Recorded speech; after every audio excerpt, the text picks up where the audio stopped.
So you're thinking about throwing away your old PC, right? Well, before you ditch it, there are some precautions to take. After all, it is our personal files in there that might get compromised if it falls in the wrong hands.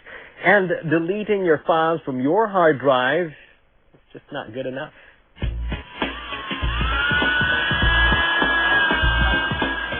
If I want to sell my used laptop and get a good price for it, I have to make sure it looks its best just like a brand new machine.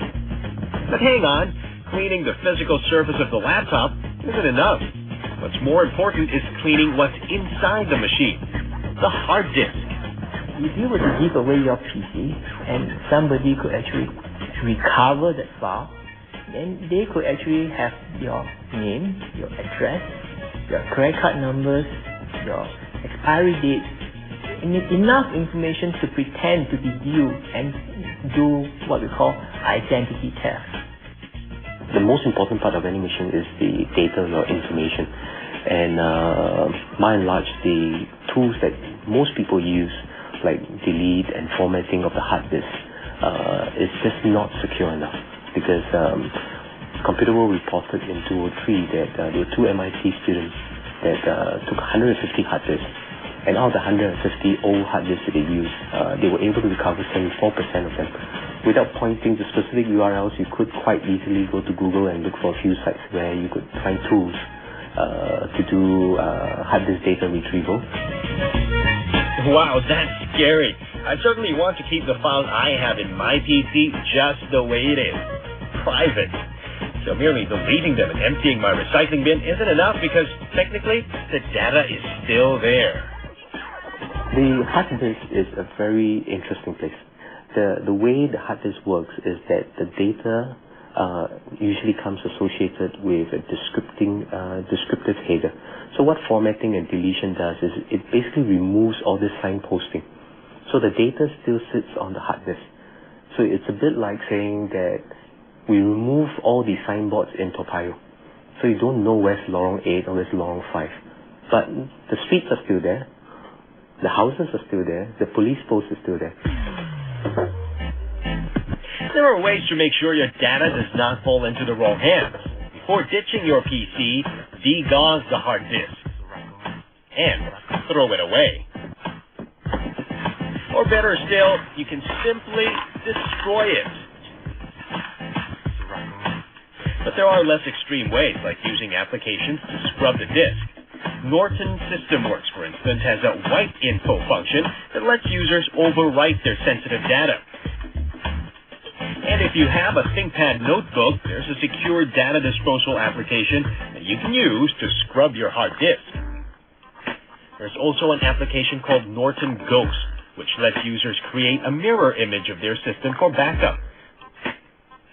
But it has another useful function, data scrubbing. The software can destroy data almost without a trace. If I were to say this file is named Timothy Go and that file is stored at house number 8, the data is actually at house number 8. In the computer world, what Norton Ghost can actually help the consumers and enterprises is we actually go to the house and level the house, but we don't use bulldozers in the computer world. So what we do is that we actually override the entire area that's used to hold the house, and we do it 6 times over, because that's a good standard, right, for actually cleaning that up. But it isn't always necessary to ditch your old computer just because it's running a little slower. There are ways to rejuvenate your PC, so it will work better.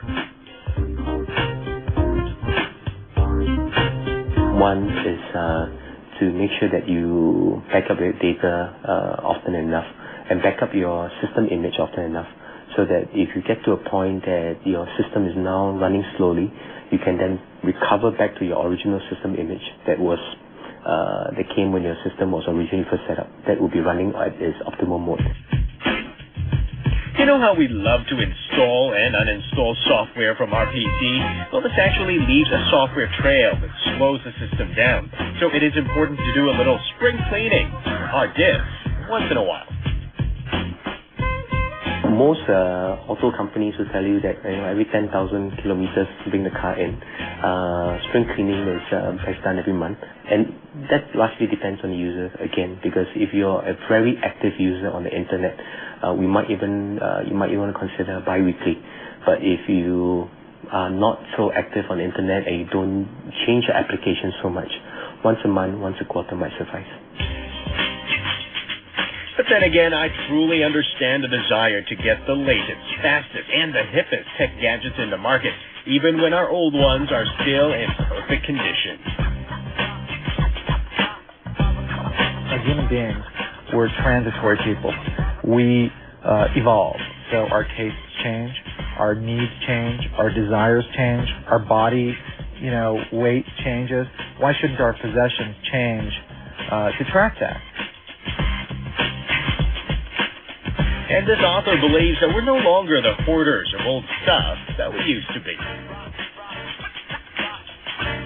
Instead of buying something and expecting to hold on to it for the rest of our lives, we buy things with the expectation that sometime in the future, we're going to replace them with something new. And we'll sell it online to get money to buy something new.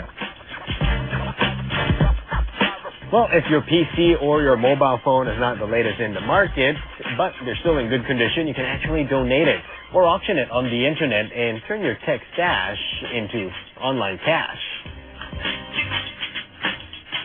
And selling secondhand stuff on the internet is better because the market is global. Historically, if you look at these secondhand shops, they really were very small venues, and you didn't get a lot of value for the items you put into those stores, largely because they only cater to a small community around the area that they exist in. Well, with sites like eBay and Yahoo and Google, you can now reach millions of people. On eBay alone, you have 200 million people that use the site. So if you take something and put it on the site to sell, you're going to reach many more people and get a much better price. Many tech stuff we have today become obsolete even before we take them out of their boxes. So it's not a matter of whether a tech gadget is old or new, as long as it gets the job done. And with that, it's time to say goodbye. Of course, don't forget to visit my blog and give us your thoughts if you're online. I'm Timothy Go. That's it.